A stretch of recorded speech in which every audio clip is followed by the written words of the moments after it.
Hello and welcome to channel guys. This is the 11th lecture of this series. This series consists some most important questions from the previous year question papers. So near about 157 question हम लोग discuss कर चुके हैं अभी तक पिछले 10 video में।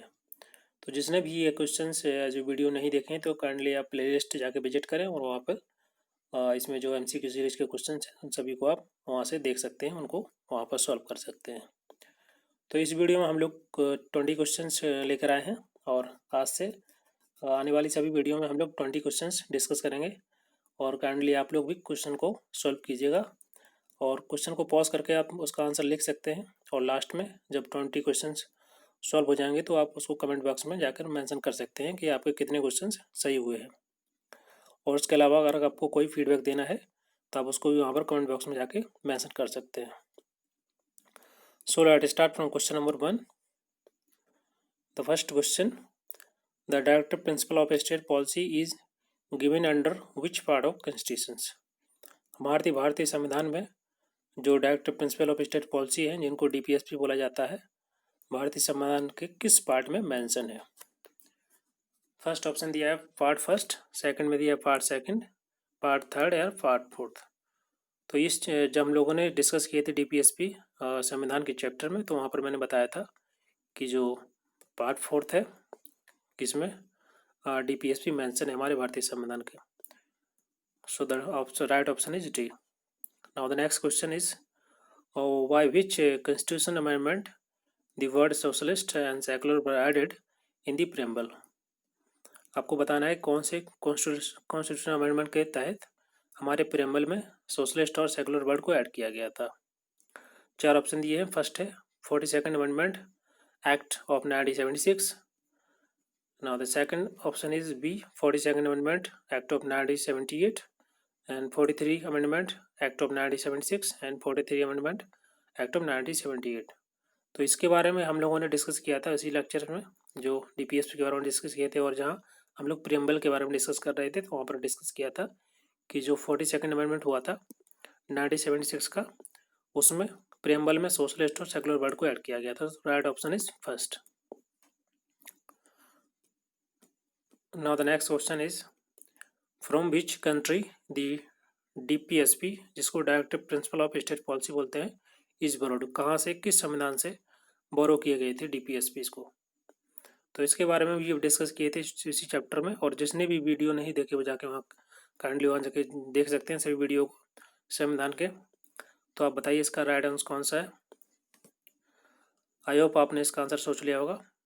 सो right answer is Ireland. Ireland से DPSP को बोरो किया गया था हमारे भारतीय संविधान में।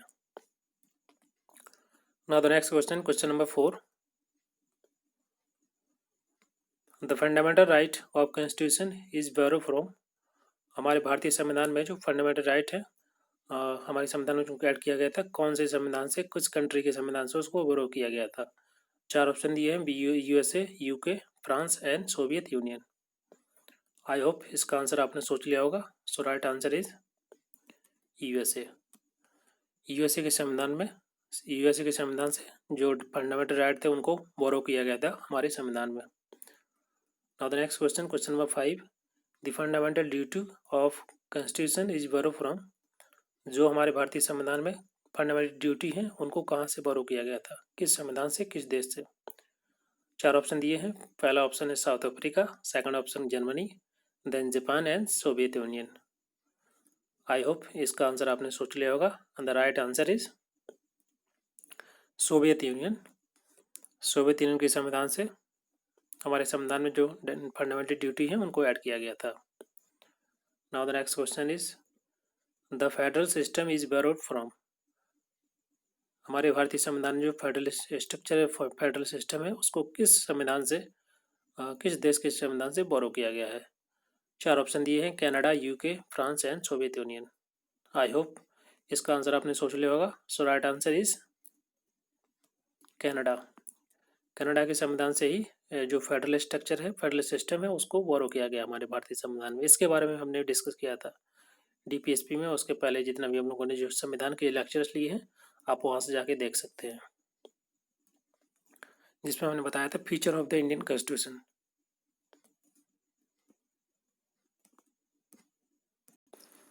Now the next question is question number 7.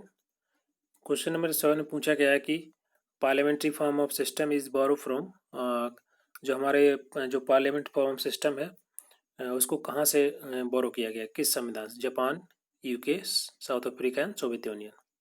किस देश के संविधान से उसको बोरो किया गया था? सो आई होप इसका आंसर आपने सोच लिया होगा. That is UK. यूके के संविधान में भी, यूके में भी ये जो पार्लियामेंट्री फॉर्म ऑफ सिस्टम है इसी को बोरो किया गया है हमारे भारतीय संविधान में, यूके से. And which country has the biggest written constitutions? तो इसका आंसर आपको पता ही होगा. Right answer is India.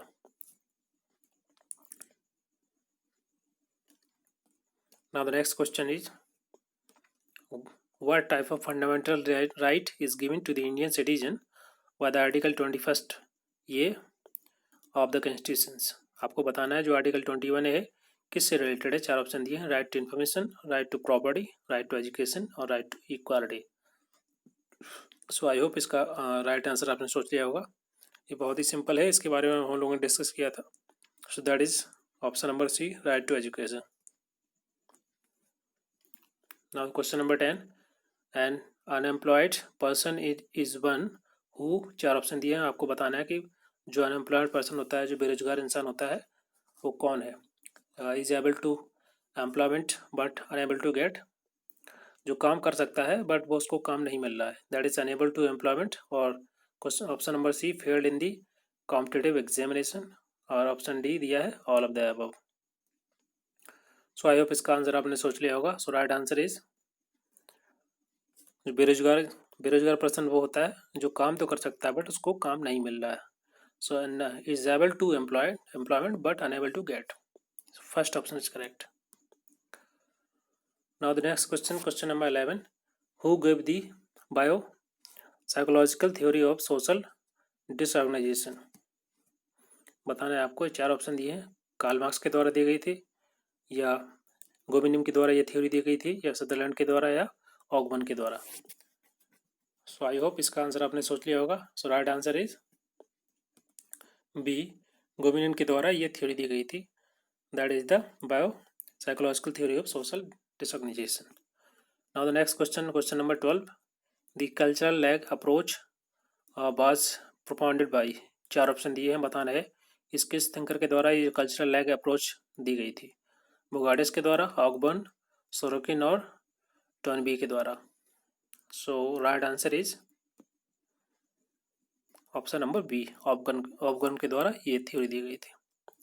ये अप्रोच जो थी कल्चरल लैग अप्रोच ऑगबर्न के द्वारा दी गई थी. Now the next question, question number 13.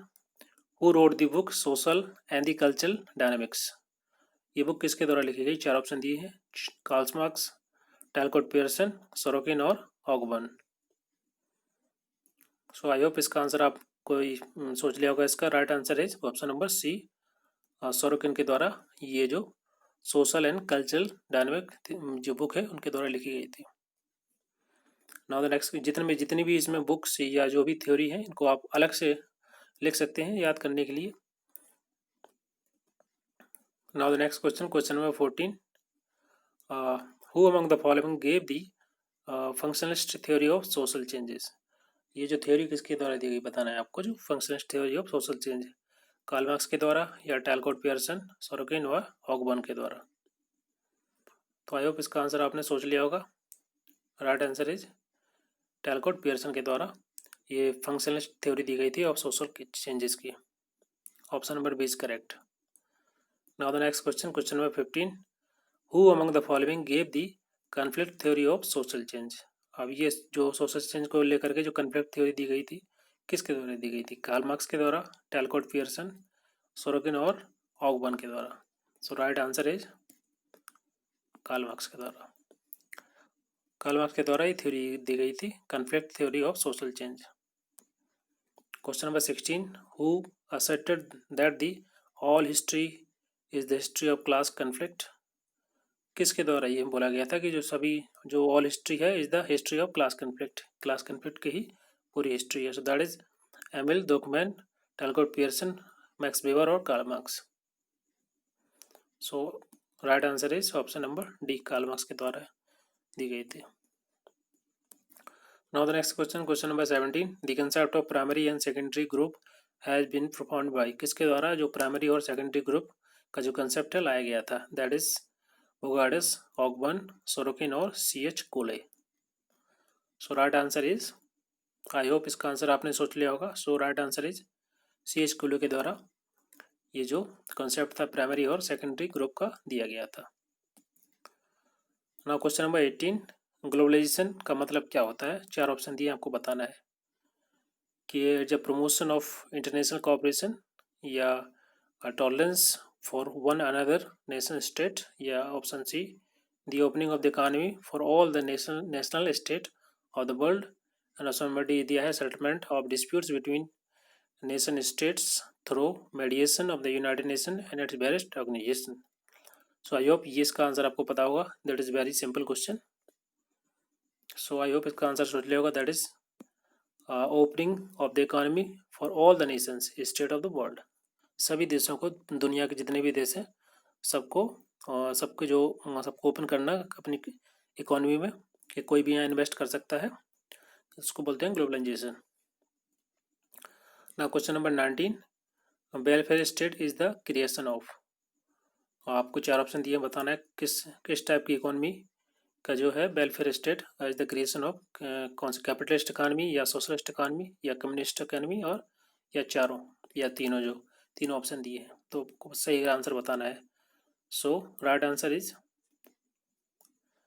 जो सोशलिस्ट इकानमी है, इसका राइट आंसर है. जो वेलफेयर स्टेट है ये बेसिकली जो सोशलिस्ट इकानमी है उसी के द्वारा क्रिएट की गई है. And the government of India followed which model of development. Bharat सरकार किस प्रकार के डेवलपमेंट मॉडल को फॉलो करती है? कैपिटलिस्ट मॉडल को, या सोशलिस्ट मॉडल, या डेमोक्रेटिक सोशलिज्म, या ऑल द अबव्स. आई होप इसका आंसर आपको पता होगा, क्योंकि जो कैपिटलिस्ट मॉडल है ये इंडिया फॉलो नहीं करती है, ना ही सोशलिस्ट. ये बेसिकली जो फॉलो करती है democratic socialism. So option number C is correct. तो ये थे 20 क्वेश्चन हम लोगों ने डिस्कस किए इस वीडियो में, और आप लोगों ने भी इसको सभी को पॉज करके इसका राइट आंसर लिखे होंगे. तो आप काइंडली इसको कमेंट बॉक्स में लिख सकते हैं आपके कितने आंसर सही हैं, कितने गलत हैं. और इसके अलावा आप कोई फीडबैक देना चाहते हैं तो आप इसमें कमेंट बॉक्स में जाकर मेंशन कर सकते हैं. अगर वीडियो आपको अच्छी लगे तो लाइक करिए, और अगर ठीक ना लगे तो इसको डिसलाइक करिए, और इसमें फीडबैक मेंशन कीजिए कमेंट बॉक्स में. Thank you very much for discussion for today.